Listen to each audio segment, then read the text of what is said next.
Je vais vous donner mes astuces, mes conseils. On va pas mourir.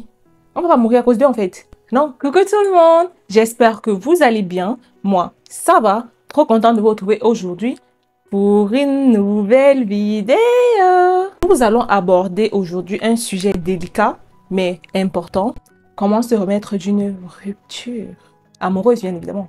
I mean, where the fuck should I really even start? I got hoes that I'm keeping in the dark.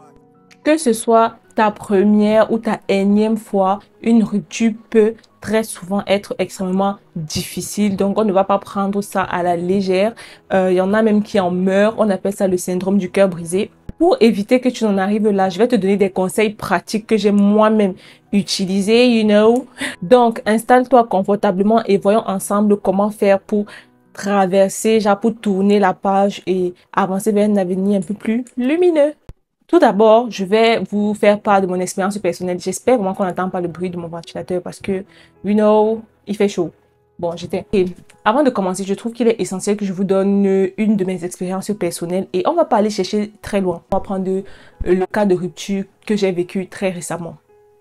J'ai vécu une rupture et après ma rupture, genre après, en moins de 5 mois, j'étais remise sur pied, j'allais bien, tout allait bien dans ma vie et j'étais en couple. Et les gens autour de moi étaient en mode, mais what? Comment est-ce qu'elle a fait? Genre, les gens commençaient à sortir des complots du genre, oui, peut-être elle était avec l'autre, elle était en couple, machin, machin. C'est juste parce que les gens ne sont pas habitués à voir, je vais dire les termes, une femme, après une rupture, se relever aussi rapidement.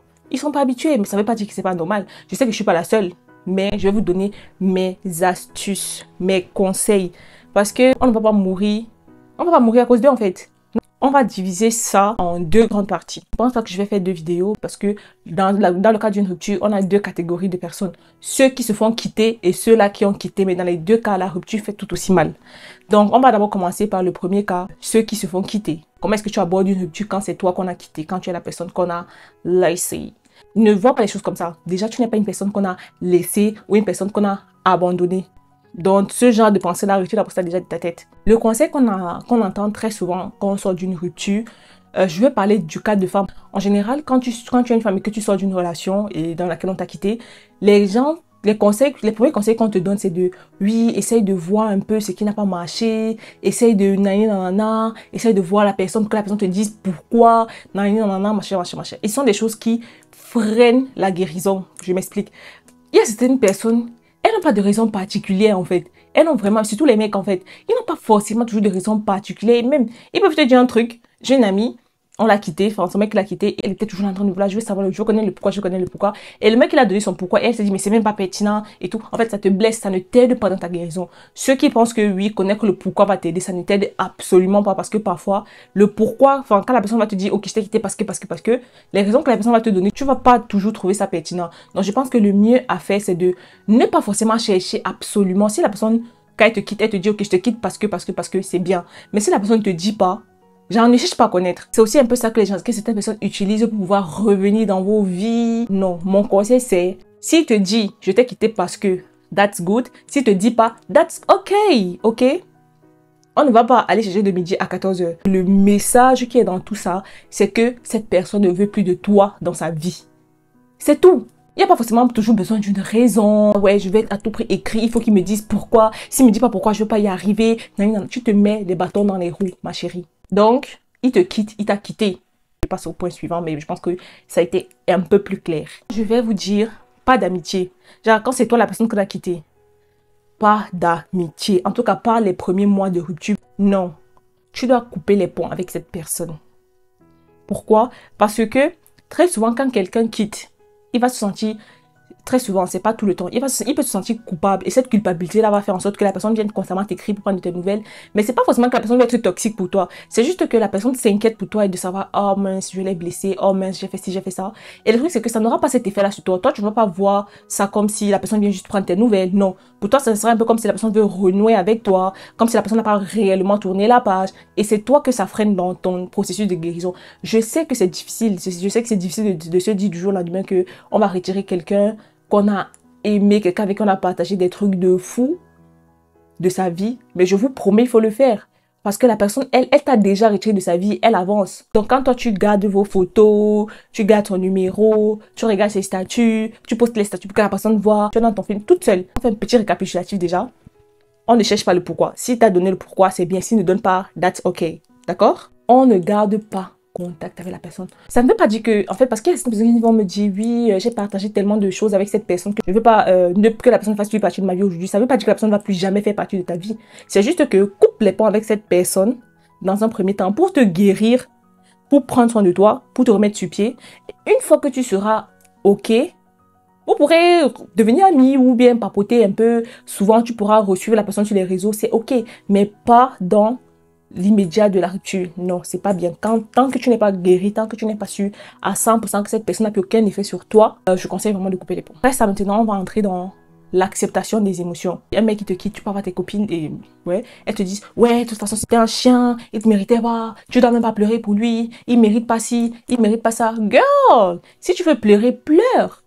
Pourquoi? En fait, je n'aime pas quand quelqu'un traverse une rupture, je n'aime pas ces gens qui sont autour de lui ou d'elle en train de lui dire ouais, tu dois pas pleurer, c'était qu'un salopard, machin, machin et tout. Ça ne t'aide pas parce que ça te pousse à refouler tes émotions et à te dire ouais, qu'est-ce que c'est un ouf lui. Il croit que moi je vais pleurer pour lui, il croit que nani nana. En fait, c'est pas pour lui que tu pleures. Tu pleures pour toi, tu pleures parce que tu as mal, parce que tu ressens un trop plein d'émotions ces émotions doivent sortir.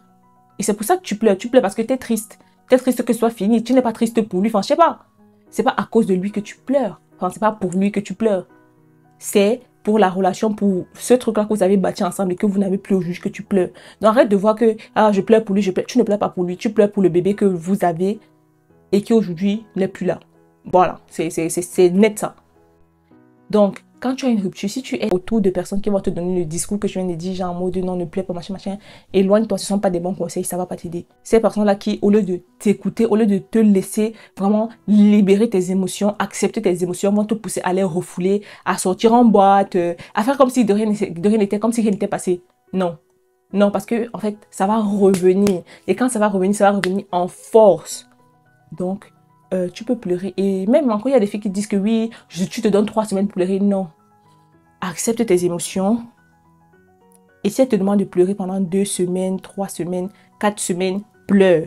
Tu dois accepter ta tristesse, tu dois accepter ta colère, tu dois tout accepter.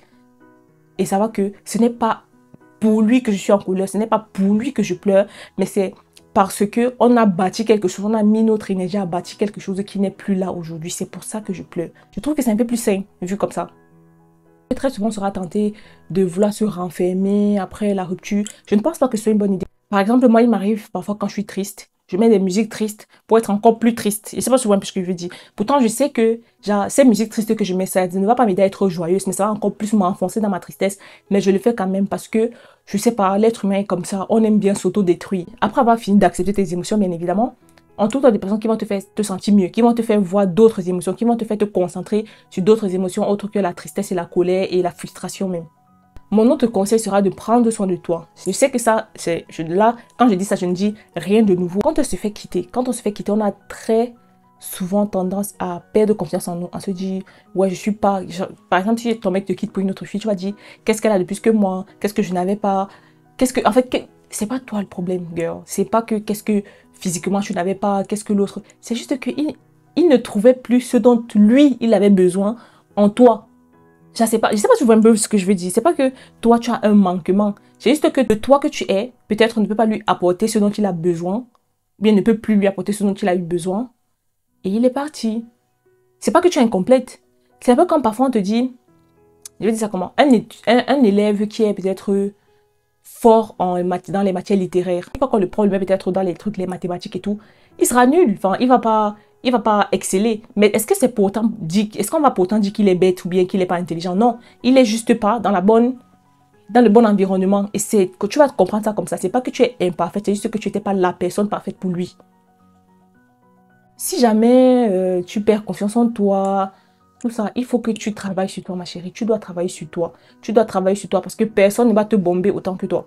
les gens ressentent ce que tu reflètes. Genre, ce que tu ressens, en fait, tu le reflètes et les gens voient ça. Si tu es quelqu'un, tu marches la tête haute, partie de bombée, tu as confiance en toi, les gens, c'est comme ça que les gens vont te voir. Mais si tu es tout le temps là, la tête baissée, en mode non, je peux pas ci, je peux pas ça, c'est comme ça que les gens vont te prendre. On te prend comme tu te vends. On t'achète comme tu te vends. Vends-toi cher. Tu vas sortir en boîte? Non. Pour moi, c'est pas... Enfin, je ne dis pas que tu ne dois pas sortir en boîte. Tu ne dois pas sortir ailleurs en boîte. Si c'est quelque chose que tu aimes faire de base, oui. Mais si c'est pas quelque chose que tu aimes faire de base, je ne pense pas non plus que je vais te conseiller ça. Parce que tu vas arriver là-bas, ce sont des endroits souvent très mal fréquentés. Tu es encore très vulnérable. Tu es encore... Je pense pas que ce soit la bonne idée, aller en boîte tous les soirs avec tes copines et tout. Non, je pense pas que ce soit... On est vulnérable, on a besoin de se sentir... On a besoin de rester dans un espace safe, un espace dans lequel on sait que on peut vraiment être nous et qu'on n'aura pas de problème. En boîte, tu n'as pas le contrôle sur tout ce qui se passe autour de toi. Mais on sait que les restreint un peu. Également, dans les premiers mois, aller se mettre sur un site de rencontre, je ne conseillerais pas. Je m'explique. Ne venez pas tomber sur moi parce que j'ai dit que 8 mois, après 4 mois, j'étais déjà en couple. C'est pas une bonne idée. Pourquoi? Parce que si tu es encore dans ce truc-là de j'aime, je manque de confiance en moi, je manque de confiance en moi, quand tu vas partir commencer à dater des mecs, en fait, ce sera pour chercher leur validation, pour que eux, ils puissent te donner du crédit. Et grâce à eux, enfin, c'est ce que tu vas penser. Dans ta tête, tu vas te dire, si ces gars me trouvent belle, en fait, ça veut dire que je suis belle. Mais tu vas pas te trouver belle parce que tu te trouves belle. Tu vas te trouver belle parce que, par procuration, en fait, parce que des mecs t'ont dit que tu étais belle. Mais le souci, c'est que tu peux très bien aimer là-bas et tu tombes sur des gars qui te disent pas que tu es belle. Eux, ils te rabaissent encore plus bas que terre. Et là, qu'est-ce que tu fais? Si tu n'étais pas déjà bien, si dans ta tête, tu savais pas déjà que tu étais bien, bah, tu vas aller rester plus bas que terre. Je suis encore trop fragile pour ça, donc je dirais non. Pour moi, ça serait pas conseillé, pas tant que tu n'es pas su que tu as vraiment repris confiance en toi. Et aussi faire une introspection de ta relation. Qu'est-ce que cette personne a fait que tu as supporté et que tu te dis tu n'aurais pas dû supporter, et savoir en fait quelles sont tes vraies limites. Ça, comme je vous ai dit, tu te vends cher, on t'achète cher, tu te vends moins cher, on t'achète moins cher. Connaître des choses que, ok, à partir de maintenant, c'est ça ma limite. Voici ce que je peux faire, voici ce que j'attends d'un homme, et voici ce que moi aussi je suis prête à donner.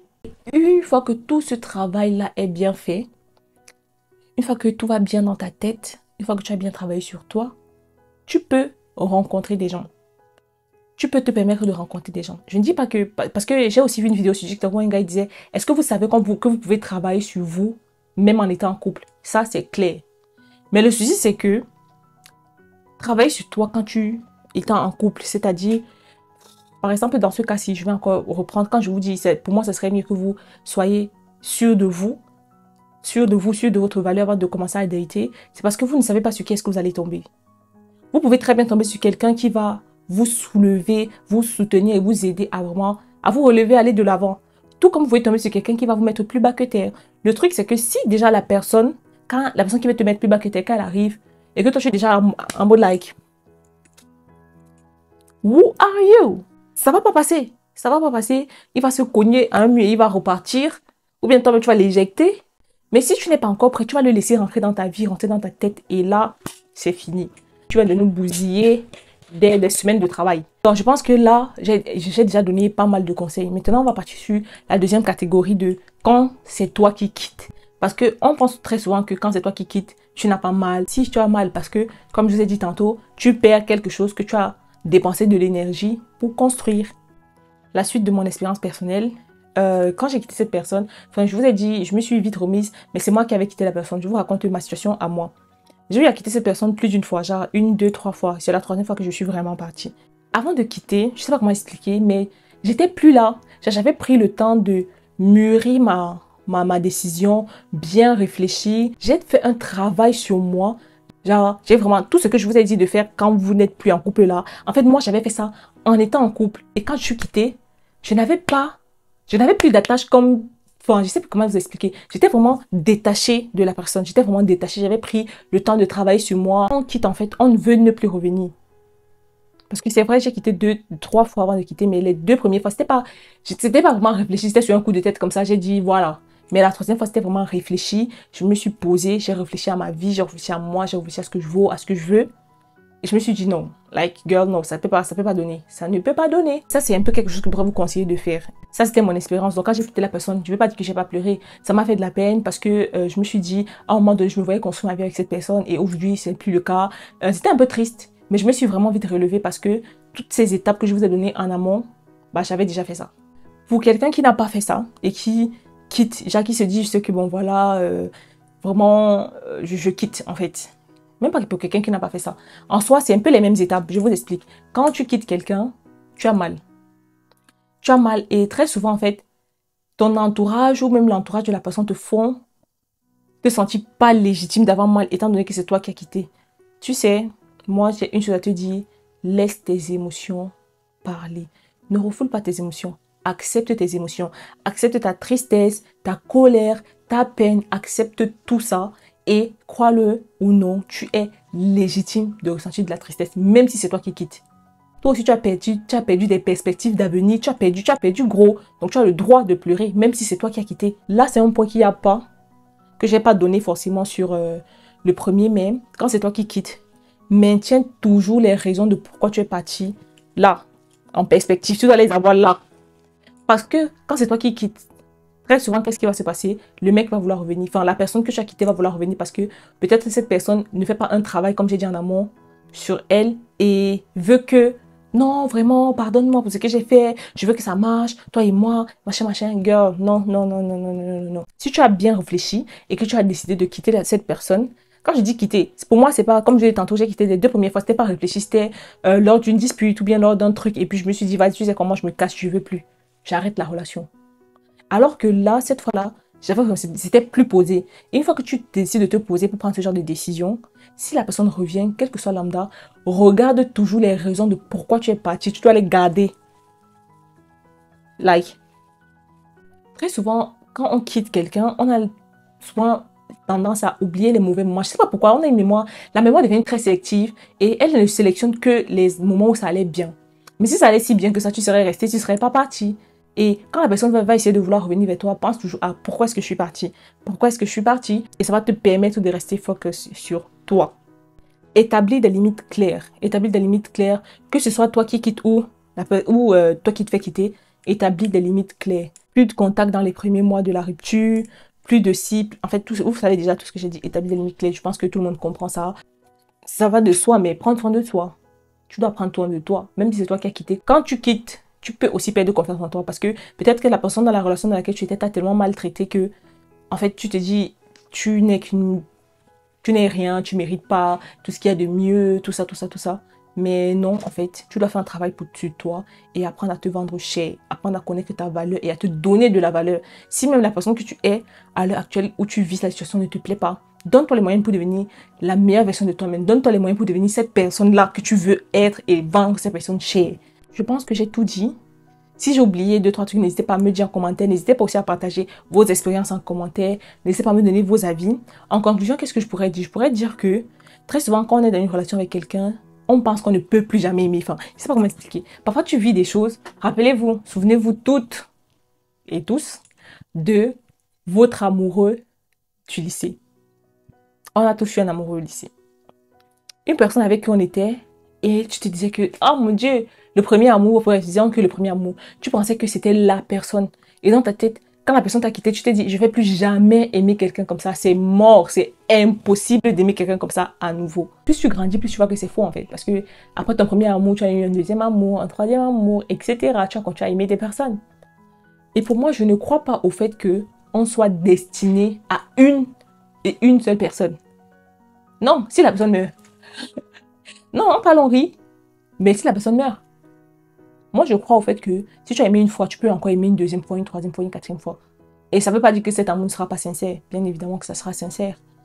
Le cœur, l'être humain, nous sommes des êtres d'amour. Nous sommes des êtres qui avons beaucoup d'amour à donner. Et pour moi, quelqu'un te quitte aujourd'hui et que tu l'as beaucoup aimé, ne te dis pas que tu ne pourras plus jamais aimer ou bien que tu ne pourras plus jamais être aimé. Tu seras aimé un jour et tu pourras encore aimer. Donnez-moi vos avis en commentaire sur cette vidéo. J'ai fait cette vidéo parce que j'ai quelqu'un dans mon entourage qui a vécu une rupture et j'ai conseillé la personne, ok, bah peut-être que ça serait intéressant d'en faire une vidéo. Donc voilà la vidéo, elle est là, j'espère qu'elle va vous aider, j'espère qu'elle vous aidera à traverser cette étape. Girl, on est ensemble. Si c'est trop difficile, tu peux toujours m'écrire sur Instagram, me demander des conseils, chercher du réconfort auprès de moi. Je suis là et je vais t'écouter et ensemble on va essayer de tourner la page pour cette épreuve vraiment très difficile. Ok, c'est la fin de la vidéo. J'espère qu'elle vous aura plu. N'hésitez pas à liker pour m'encourager, mettre un commentaire et à vous abonner à ma chaîne. Bye!